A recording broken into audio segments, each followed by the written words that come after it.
sobre o mecanismo, alguns spoilers que os ouvintes estão nos perdoando, graças a Deus. Sim. Estão dando só joinha, eu tô preocupado. Que bom. Joinha é uma coisa Depois do assustadora. spoiler dos Vingadores. Muito bem. Você tem perguntas, meu querido vinheteiro? Eu não assisti eu não assisti essa série do Mecanismo aí, mas pelo que vocês estão falando aí, é uma série horrorosa, né? Quando a gente compara as séries brasileiras com as séries importadas, não dá vontade de assistir, né? Não, é ruim. Em termos técnicos eu não achei ruim, não. Fala sério, velho. Não achei ruim, não. Pra dramaturgia brasileira não é ruim, não. É ruim, é ruim. Eu achei A ruim. temporada é boa. É ruim. Gostei da Roteiro primeira que é ruim, temporada. Não vai ter a Gente, terceira. né? Mas ruim do Bem, quê? mas a primeira vários temporada foi ruim. foi boa, ponto que todo mundo assistiu, gente. Ô, Fernando, você achou ruim por quê? Por causa do roteiro? Não, tem umas atores coisas... tão meio tem canastrões. umas coisas bizarras, assim, que às vezes parece que os agentes da Polícia Federal são retardados. Tem um momento que lá vou eu dar mais um spoiler. Tem um momento que a delegada, né, de certa forma orienta, sem orientar muito bem, mas orienta um agente a fazer um grampo ilegal no Ricardo Brecht, né, o que seria o Emílio Odebrecht. E aí ele faz o grampo ilegal. Ele pega um diálogo ali entre ele e o pai dele, onde claramente tem a prova, né, do esquema de corrupção e tudo mais. Só que o grampo é ilegal, qualquer um saberia que aquilo ali não poderia ser utilizado. Eu, que sou leigo, não sou do direito nem nada, sabia que não podia ser usado. Mas aí a série gasta um tempo enorme com suspense. Não, é pior. Vão usar, eles não levam vão na usar. corregedoria. Eles estão sendo levam na investigados corregedoria. por abuso de poder, né, das investigações, e eles levam o áudio do grampo ilegal na corregedoria pra se safar da corregedoria. E tipo assim, você sabe que não vai dar certo, né? Então tem umas coisas assim, na tentativa de criar um suspense, que não é um suspense, né? Na verdade, você fica até com raiva dos Mas é uma personagens. série, gente. Mas eu mesmo sei, mas é Quando- série. Mas quando acontece isso, uma série é muito ruim, né? E a gente fica perdendo tempo, ela está furtando o nosso tempo. Não devia ter uma multa, alguma coisa, para os caras não fazer Vou fazer uma esse série projeto ruim. de lei. Não, Mas não é. O É problema. igual novela. Não, então, mas não é isso. O problema é justamente esse.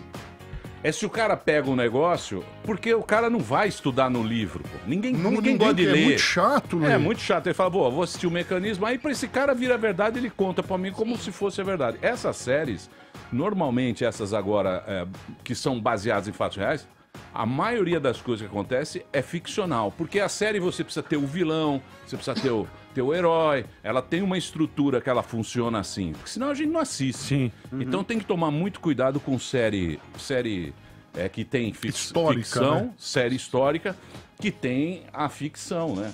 Gente, não pode levar tão a sério, né? Pelo amor de Deus. Por isso que eu prefiro Igual novela. documentário. Você leva a novela a Eu sério? também. Não, mas tá falando da estrutura. Às vezes você fica com raiva do negócio, porque foi Você feito vê, mal. Essa novela documentário. você fica com raiva. Você vê. Não, mas não pela Assiste história, a série velho. pra aprender, né? Aprendeu o quê? Aprender Aquela alguma série, coisa. aquele filme da Polícia Federal, Justiça para Tudo, vocês acharam Marcelo mais Serrado fidedigno? faz Eu não assisti. Eu assisti. Olha, eu assisti, e aí, por outro lado, você teve uma crítica muito grande da esquerda, né? Dizendo que eles supervalorizam a força-tarefa da Lava Jato e tudo mais. Eu tendo a acreditar, é que eu já não lembro muito bem, né? Faz tempo que eu assisti. Mas eu tendo a acreditar que no filme você dá um protagonismo maior para os movimentos de rua. Né? Tanto a esquerda quanto a direita, né? Você mostra realmente que tem um negócio surgindo das ruas. O Moro, por exemplo, a figura do Moro, eles também não colocam como algo que surgiu de gabinete, algo que realmente surge espontaneamente entre os brasileiros. Então, nesse sentido, eu acho que foi um pouco mais realista. Só que a esquerda não gostou muito porque o Lula, ele não é uma figura tão carismática quanto na série. Ele é um cara mal-humorado, corrupto, claramente corrupto, bandidão, tem perfil de bandido, fala normal, como bandido. Então, nesse sentido, a esquerda não gostou muito. Agora, eu achei que foi mais É realista. o Lula de ressaca. É o Lula normal, então. É o Lula de É o ressaca. Lula depois da caipora. Muito bravo. Pra vocês que estão falando que gostam de documentário, a gente tá lançando o nosso documentário da história esse ano. O Alexandre Esse Frota. aí? Sem Alexandre Frota.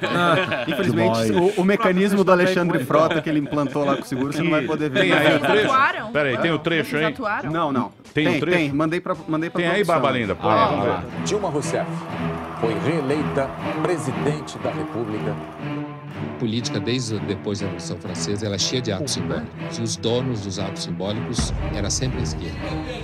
Nós temos que fazer o que eles já fizeram no passado, que é ser militante 100% do tempo. Nós temos que ser brasileiro 100% do tempo. Isso aqui é arriscado pra caralho, já é a terceira vez que alguém quase morre. Vamos pro palco vocês agora! Vamos pro palco vocês agora! Viemos atirar a Dilma!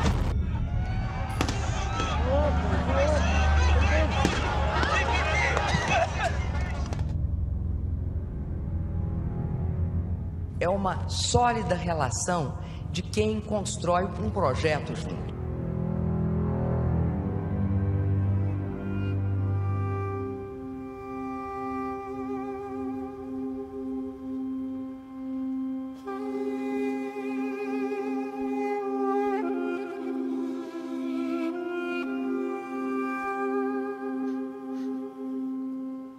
O jovem mete medo porque o jovem sempre foi um capital exclusivo da esquerda. E quando você começa a quebrar esse monopólio, você está tomando um mercado que sempre foi da esquerda.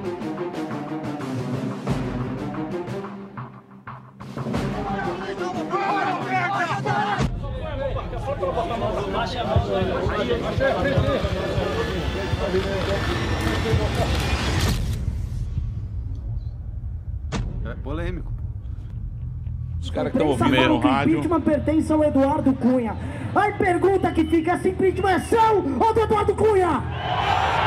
Nossa. Esse impeachment é meu, é seu, é de todo mundo.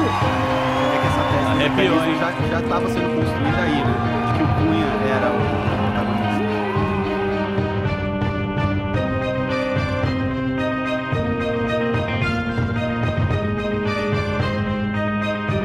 Que Deus tenha misericórdia dessa nação. Tá aí, emocionante. Muito bem. O Alexandre, Emocionante. o Alexandre e o Fred que editaram isso, fizeram um puta trabalho, tá maravilhoso, tá muito lindo. E como a gente já sabia, né, que essa tese do impeachment ia dar em algum lugar, desde 2014, quando a gente começou, a gente foi filmando as coisas que a gente ia fazendo desde 2014. Então a gente tem muito material, foi construindo isso, é uma narrativa muito grande. Começa lá no comecinho, quando ninguém acreditava, quando o PSDB não acreditava, quando ninguém realmente acreditava, que é justamente o oposto do que a série conta. E a gente vê ali quando o Renan fala, esse impeachment é do Eduardo Cunha ou ele é seu? Então, essa narrativa que o Padilha abraça por motivos diferentes, de tirar o protagonismo das ruas e colocar na classe política, já existia nessa época. E a gente já estava combatendo ela nas ruas nessa época, entendeu? Então não tem nada de novo nesse sentido. O Padilha faz porque se encaixa dentro da obra dele, da visão de mecanismo, mas essa tese já existia. Né? Era uma tese que interessava a esquerda, é uma tese que interessava, no caso do Padilha, né, a visão de mundo dele, mas já tinha isso. Mas, teoricamente, existia um mecanismo, não o mecanismo do Padilha, existia um mecanismo no poder. O poder, ele funcionava de uma maneira já há muitos anos que ele funciona aqui, que é o toma lá da cá, exato. Não, mas que é o Barba, isso, o Barba fazendo Comprando o esquema, comprando a turma, ia lá, comprava comprava outro. E aí tem uma diferença, né? Tem uma diferença que a série também não mostra, que deveria mostrar e a série não mostra, entre o esquema que era feito antes do PT e o esquema que passou a ser feito depois do PT. Né? Antes do PT era um esquema para enriquecer somente os políticos. Os caras faziam para roubar e para ficar rico. Quando o PT vem, e o mecanismo ele fala isso, mas ele fala muito sutilmente quando ele diz que o PT aperfeiçoou o esquema. O PT começou a roubar não só para ficar rico, mas com um projeto de poder, para comprar oposição, para implodir a República e se perpetuar no poder, coisa que os outros não faziam. Os caras pegaram o Brasil e fizeram uma empresa. É isso aí. Era uma empresa. O dinheiro vinha da JBS, da Petrobras, e não sei o quê. Votava os caras, mas hoje em dia, para você ver como é louco, hoje em dia os caras falam que isso é articulação. Olha, não está tendo articulação, precisa voltar à articulação, que é fazer o quê? política. É o mesmo esquema. É diferente. É outra coisa, não dá pra falar que roubar é articular. Outra coisa curiosa, não, mas eu digo o que a grande mídia fala. Perfeito. O que todo mundo fala e a gente acaba acreditando nisso. Sim. Aí o cara fala, não está articulado, o negócio não está articulado. Você fala, pô, o que é articulação? Não, são alguns cargos, diplomacia, algumas coisas aqui, uma empresinha aqui, outra empresinha lá, e vai todo mundo se aproveitando do Brasil e os trouxas aqui pagando imposto que nem uns tontos. Só que esse é um mecanismo, na minha opinião. Outra coisa que é muito curiosa, eu sou um cara muito velho. Eu falo passeata ao invés de manifestação. Entrega idade, fala Pra você ver como é louco. Sempre ali, ó, como as coisas mudam e a gente não percebe. Sempre eu fui um cara, eu gostava da esquerda, porque a esquerda sempre era mais pela liberdade de expressão. Ela sempre foi liberdade de expressão. Ela sempre defendeu. Era proibido proibir, né? Isso. Outrora, ela sempre foi, a partir desse momento, a direita que tá com esse discurso. Exatamente. Inverteram-se os papéis. Olha que louco que é isso. A esquerda virou hoje a esquerda é muito mais moralista que a direita. Exatamente. Ela que censura, né? É uma esquerda muito séria, não gosta do Golden Shower.